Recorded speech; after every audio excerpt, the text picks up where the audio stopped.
Good morning. Good morning. It's nearly 12 actually. Hello. I'm Tracy. It's Kett's Books at Lunchtime, and I'm joined today by Georgina Harding. Hello. Hi, it's very good to be with you. I'm sit alone in my writerly retreat through all this lockdown, and I don't speak to anybody, so it's great. But you've not forgotten how. It's lovely for you to take the time to talk to us. Where is your writerly retreat? It looks it's perfect. It is really lovely, but it gets very quiet. It is actually in Essex, just over the border from Suffolk.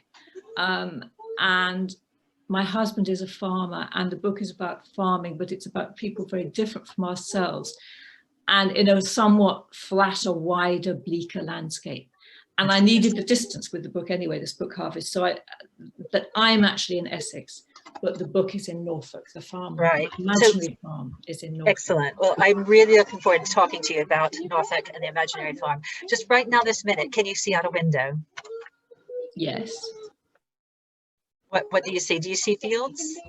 No, I see a green lawn and a hedge and wisteria buds, hopefully not being frosted and about to come out in a couple of weeks' time. The sunshine certainly feels like spring, doesn't it? But it feels like spring, but the nights are very cold. I think there was a frost this morning. Well, your book is clearly on your mind, and it's on our minds as well, because we've really enjoyed discovering the Harvest. It's not a trilogy, is it? It's more of a trio, I think. And I had not come across them until my Bloomsbury rep had a chat with me, and he told me that I was really missing out, and that and he reread them in one sitting and talked about how powerful that was to read them all in one go. I've not got that far yet. I have read the latest one, the one you referred to, Harvest. Yeah. But it is, so would you like to tell us some more about this? You started talking about, and you said Norfolk as well, which is where we are. Well, this is Harvest itself. It's a coming together of themes that were in the two previous books. And I think of it as a cycle, really, rather than a trilogy. And it's the coming together of all but one of the characters of the previous books. And I've always felt over the harvest time here living on a farm that it's a moment for lots of resolutions, positive or negative. And it brings a Japanese girl from the first book in the cycle, The Gunroom, with her English lover who she met in the gunroom, to his family in Norfolk. And the intervening book, Land of the Living, was set before his birth, between his mother and his father, and their beginning of their life on the farm. And so now it's come full circle, and she is coming to meet him on the farm, and she's looking with an outsider's eye at this English family who've been living with a certain secret, a very contained life over the 25 years or whatever since her lover was born. And really since his parents first came to the farm in 1946. And his father has been dead for all those years, but he's not, he is very much a character in the book, isn't he? Yeah. And he's the central character in the central book, Land of the Living. Because I've not encountered this way of writing about a set of characters before, and it's fascinating. I hadn't. Books kind of evolve, and one of books evolves from the other. And I started off with kind of quite a big grand plan when I wrote the first book in the series, The Gunroom. And then I found myself writing what was really quite a very focused, it was a love story, and I hadn't written something that was really a love story before. And so I cut out, in a very disciplined way, I cut out all the extraneous things that I was originally going to put in. And I focused on these two characters in Japan in their sort of escape, or the Englishman's escape from his past. And he's living in that Japanese present. And while I was writing, I always had this idea there were other pieces. What happened to his father? And why is he the man he is? And I knew that that book in itself couldn't contain more than that single story. And that book actually sort of wrote itself really almost in a single draft. And it's quite simple in its trajectory. And then I realized I had all this material to make another book. And so I went to his father's life. And he was in Japan, and he'd been a photographer. He'd left home young, dropped out of university, left home, been a photographer in Vietnam, really because he was seeking some connection with his father. And then he found his way to Japan. And I knew Japan well because I lived there for a period when I was in my 20s. And so when I came to making his father's story, I knew essential things about him, but I realized that he also needed to be in Asia. So I read a lot about Burma and the Second World War in Burma. So his father was there, and then he came back to Norfolk, and the whole thing, one thing just evolved out of another. And the strange thing for me as a novelist about writing these 3 books is that I had once I'd written one, I had all sorts of clues about the next characters in the next book. I even had some images and scenes in my head, and I didn't know where they fitted. But once I started writing the next book or the one after, it all sort of developed from there. I think that was a very astute and wise decision to make it 3 separate books, not just because you were able to put the time into the space in between, but because of the manner of, they're very sparse, aren't they? There's not a wasted word, and that communicates an awful lot about how they are dealing with something they don't talk about. So even in the way you're writing it, you're getting that across. I'm holding back, I suppose. I hadn't thought of it that way. Yeah, absolutely. And it would have been wrong to make a single 600-page book, but 3 books at 200 pages each, which gives a different perspective and a different time period and a different location, is absolutely the right way to do it. And I think it's a brilliant way of communicating their stories. I'm so glad it was. I mean, I wouldn't have the nerve to sit down. I'm going to write a war and peace. I'm going to write a big 600-page book with all these different elements and meanings. I can only do it as I go along. So it's a much nicer thing for me as well. But also what I think is really interesting is that there's lots of space in my writing for the readers to interpret it in their ways. And I think that makes a book interesting. I like to read a book that I can do that with. And particularly the way that they put the books together will be different. And if they read the books in a different order, they're going to actually see it differently. And I can't quite imagine how it is, because I started with The Gun Room, and then I wrote Land of the Living, and then Harvest. I can't quite imagine how it is for the people who are reading it in other directions, but I really do think it's a cycle, and they can read it in other directions. It might be a cycle without an actual start, that it's okay where you pick up wherever you like. I did start with Harvest. I want to know those backstories now, because I know how it arguably ends, although their lives presumably go on. So you've had some fantastic reviews, haven't you? The Sunday Times said that you achieve a weighty sense of silence and things not said in this unsettling books about the aftershocks of trauma and the burdens of bearing witness. That's high praise. Yes. Yeah, it is. Yeah, and I think it's astonishing, and I'm fascinated to know how people do write something without saying it at all. So I noticed when you said a moment ago about giving the reader room to interpret it on their own, there's something in Harvest about the flowers in the garden, and I think it was Claire who said that she'd always assumed the flowers belonged in Norfolk, but actually they exist in the jungle as well? Yes. And that's really interesting that you assume that your landscape is the way you see it, but other people are going to interpret it in their own way.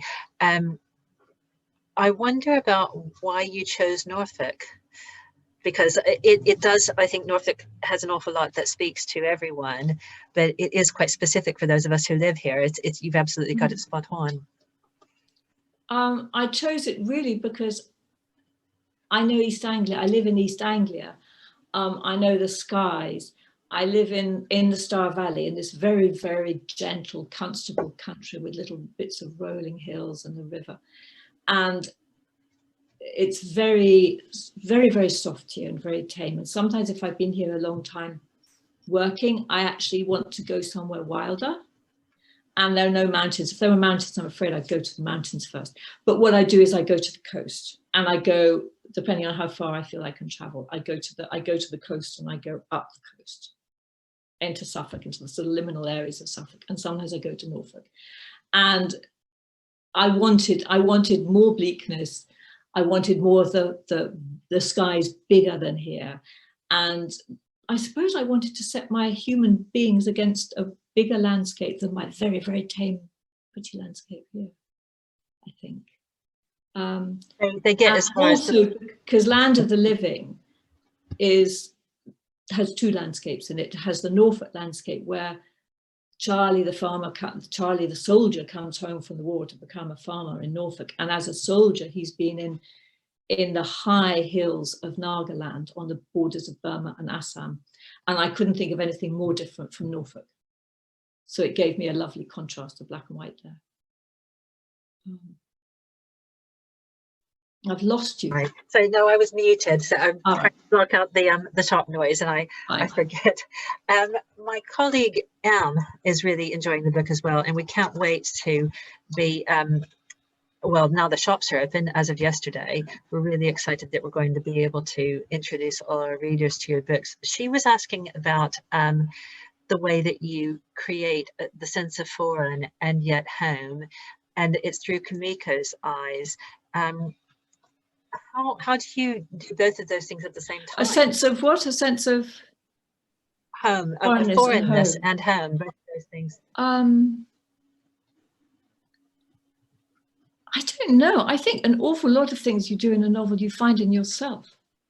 You know that your home is your home and everything's so familiar, but there are moments where you're seeing it differently. You see the people you know differently. I really enjoyed taking this Japanese there because it's so different. She's so different, and she can look at things that people take for granted here and throw a light on them. And I don't know how one creates it. It's just, I've lived in Japan. It's not really a fair question, is it? Done the reverse, and I've had Japanese people to stay here. So okay. I'm really spotting a trend that Em and I seem to enjoy Japanese books in translation, but we also really enjoy the books of people who have spent time in Japan. So there's just something that is quite clean about it. I think Japan teaches you a spareness. It really, in the overall aesthetic everywhere, and in the writing. I never learnt any Japanese really. I was there shamefully for almost 2 years and learned barely any Japanese. But it works very differently as a language, and I think their literature is wonderful, and their film is wonderfully spare. And somebody pointed out to me the other day, talking about the films of Ozu, who made classic film of Tokyo Story. I suppose he's a filmmaker of the 60s, 70s. That his camera angles, this is the filmmaker who was talking to me, are taken from the sort of floor level, because the Japanese sit on the floor. A lot of the camera angles are at this very low level. And actually it brings out the humanity in people much more than the level of the eye level going through as you walking through a doorway. And there's a real intimacy in a lot of Japanese work, as well as that spareness. And I think that's really beautiful. I'm going to have to start watching out for that, actually. So we have really enjoyed these three. Well, I'm enjoying finding out about these three. I enjoyed Harvest. These aren't your only books, though, aren't they? Do you want to mention your other books? It's difficult to know where to start. I started myself with to talk about foreignness and home and things like that. I'd written travel books early on, and then I had children and I was staying home. And I thought the only option is to write novels, which is what I really wanted to do anyway. And I didn't have the nerve or the determination, I suppose. And I started with things closer to home, like you're always supposed to do as a novelist, and it didn't work. And then I had heard a story 10 years earlier about a whaler from an English whaler who went up to the Arctic, to Svalbard, in the early 17th century, and for a wager spent a whole winter in the far north. The whaling ships would go up in July and come back at the end of August, and that was the only time the ice was open enough to let them through, but they could make a whole load of money when they did that. It was the real beginning of the big whale trade. And this man stayed in my mind, so I went out completely on a limb, and I wrote about a lone man in the Arctic in the 17th century. And there's a little bit at the end where he comes back to the Suffolk coast, not quite the Norfolk coast, but the Suffolk coast. But otherwise, it was a complete removal from everything I knew. And yet there were, of course, there are things in it that are just basic humanity. So there's, you know, a lot of myself, and the other stories go into his head as he's up there in the north. And that was sort of the way I learned to write. And anyway, that book is called The Solitude of Thomas Cave. And it's my first book. So I suppose I'm more fond of it almost than anything else. Talk about starting off writing about sparseness. You're not going to get much more sparse. No, and there was some point where I thought I must be mad. Thank goodness I haven't done a creative writing course, because anybody who advised me would say, how can you put a man on an island all on his own for a whole book? You know, nothing happening, nobody to talk to. Yeah, so it was very ill-advised, but it seemed to work at the time. Oh, well, you've really achieved something now with all of the practice. So we're really, really excited. Is the cycle complete, or do you think there will be more for these characters? I think the cycle's complete. There's one sort of nagging character who's appeared in 2 of the books he exists in my head as a person. So maybe this is a chap called Hussey, who comes to visit, who's the old colonial administrator, a rather deeply disillusioned man.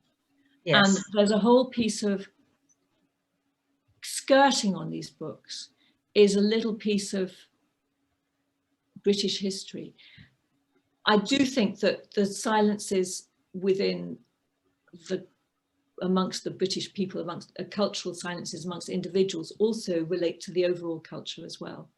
And I think there are British silences about what has happened to the country and the state of mind of people in the country since the Second World War and since the loss of empire, and things that haven't been resolved or thought through, just as the emotional things haven't been resolved and thought through in my book. And if I was very serious, I might go and write that, but maybe it'll bubble up sometime. I did notice that he seems to be important, but we didn't know why. Well, I don't quite know why myself either. So this is what's interesting, that you can work it out. It's just fascinating that the characters, I've heard authors say over and over that characters are their own people, and you just wait for them to present themselves, really. Sometimes I feel that it feels a bit fanciful, or I feel envious of those authors who say, oh, it just popped up, said these things in my head, you know. But there is something of that there. Yes, I can completely see that. Well, you are absolutely surrounded by books. You've got an envious study there. What, if someone has read your books, what would you recommend that they enjoy reading next? You asked me this beforehand. It's so difficult. I mean, and I feel very fickle. I love one book and I fall in love with another book. But lately, what I've been reading, and I don't know how much they relate to my books. I've been reading, and I've had a lot of time for reading in lockdown. I've been reading a lot of poetry, which I don't often turn to new poets. I tend to go back to the poets that I know. And I've been reading Louise Gluck, in particular, a book of poetry of hers called Ararat. She's American, she writes starkly, she uncovers pain that people, particularly women, don't necessarily admit to having, but there are moments of wonderful elation in her as well. And particularly there's a little book of poetry called Ararat about her father's, really circling around the idea of her father's death, which I found terribly beautiful. I've been reading somebody doing a similar, not a faintly similar sort of thing, Annie Ernaux, French writer. There's a book called Simple Passion, and she also is writing very starkly, very truthfully about the sort of things that people cover over with banality, about an obsessive love affair, and she's writing without morality, just observing herself and walking through the supermarket, wondering if other women are concealing such intense experiences within them.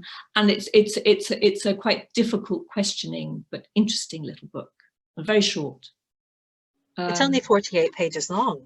Yeah, there's almost nothing of it. And they made a film of it the other day. Really? Actually, with the writer actually wrote some of the script, which is a hugely erotic, explicit film about this love affair, because once you put it on film, that's what it is. But when it's in words, it doesn't go into that at all. It just goes into her obsession. So it's the two things are really interesting, I think. I'm interested as well in Fitzcarraldo editions altogether, because their books are very, they couldn't be more simple, could they? And all of them, title and author and publisher.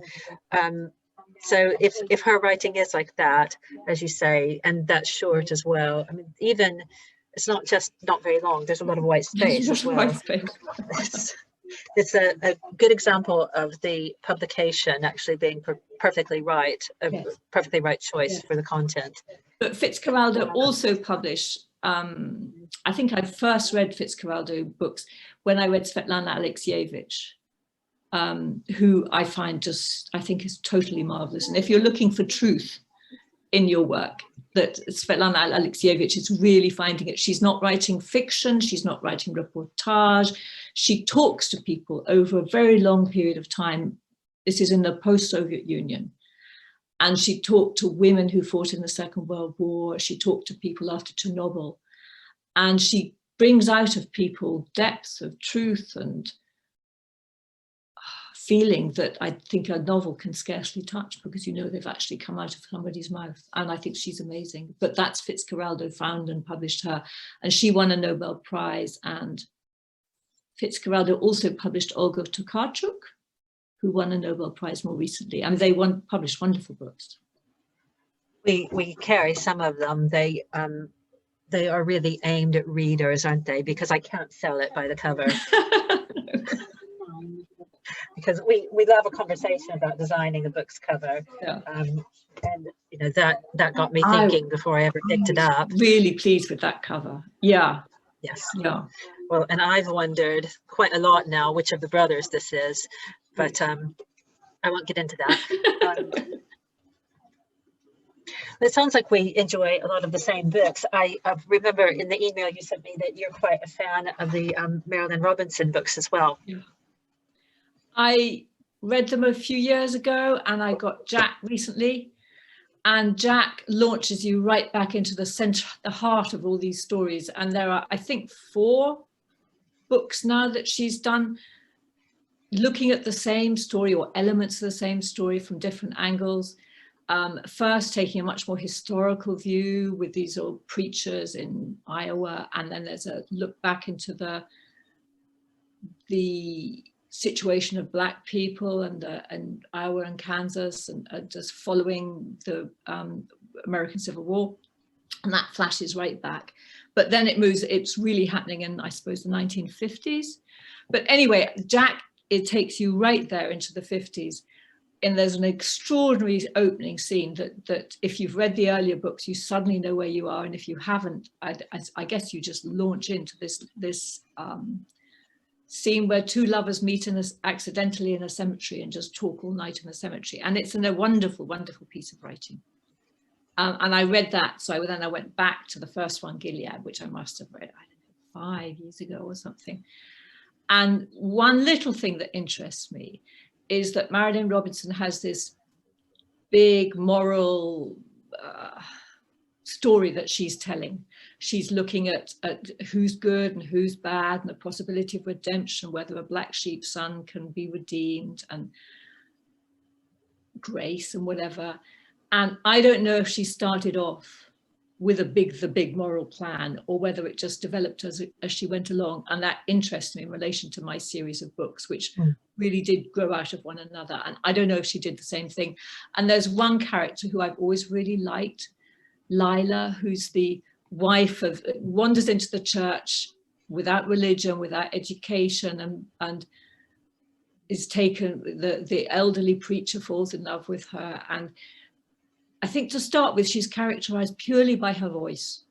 She has this wonderful, serious, strong voice, and she carries on. She ends up getting a whole book of her own, and I think that's fascinating. That's the one that I've read, actually. Lila, yeah. Yes, Lila. You read that on its own first? I did, yes. Yeah. And so I'm now told is an interesting place to start, because I kind of started with the backstory, apparently. Really, yeah. It's really interesting how stories can take different shapes depending how you read them, and that they can be offered to you in that way. It's great. Yeah. I've not watched any interviews with her, but I imagine it would be really fascinating to talk to her and find out what's on her mind, because you're right, they're really big stories. There's theology in them and morality. Yeah. I think she's on a really deep philosophical level, as well as being able to write this human touches. I think she's wonderful. Really hometown, very rural writing, isn't it? Yeah. There's one other book, because before we started recording, we were talking about sewing machines, weren't we? Curiously enough, yeah. Curiously enough. I would never have gone into a bookshop and bought a book. I have it here. I think you have it there. I don't think I'd have gone into a bookshop and bought a book called Patchwork, because I'd have thought, oh, it's girly stuff. It's not with that. But it's wonderful. Somebody sent it to me the other day, and I've only begun it. And it's the story of it's I suppose, autobiography of a woman who is a curator at the V&A of clothes. And opening it is like opening a treasure chest, and all these wonderful costumes are going to come out of it. And it's just really beautiful. And I'm only 2 chapters in. And it's just opening something completely new. It's lovely and beautifully written. I've lost you. You're muted. Sorry, it's the shop noise. I keep muting. Right. It's great to discover something that is completely different, because we've been talking about the fictional books and all the similarities, but something like this, not only nonfiction, but kind of a biography amongst the clothing, and is sometimes you look for something to give to somebody that is different, that they're not going to have had. This is a really good nomination for that. Just open them up to new things, new ways of thinking. Yeah. And you have no idea where that's going to take you. I mean, the reviews on this, the people who've said that it's quite brilliant are Maggie O'Farrell, not bad. Yes. Laura Cumming, Tracy Chevalier, Julia Blackburn, Laura Makelum. Her Mudlarking is a perennial bestseller. So yeah, that comes really highly recommended. Well, you've given us lots to think about. You've given us lots of books to read that you've written. Lovely to talk to you. Yeah, it's been really good to talk to you. We are in Norfolk, and you like to come to Norfolk. So either by arrangement or accident, come in and see us. Now the shops are open. We're just off in North. The thought of going to a bookshop actually is wonderful. Now the shops are open again. I would love to. Thank you very much. Yeah, thank you again. Lovely talking to you. Thanks a lot. Bye. Bye.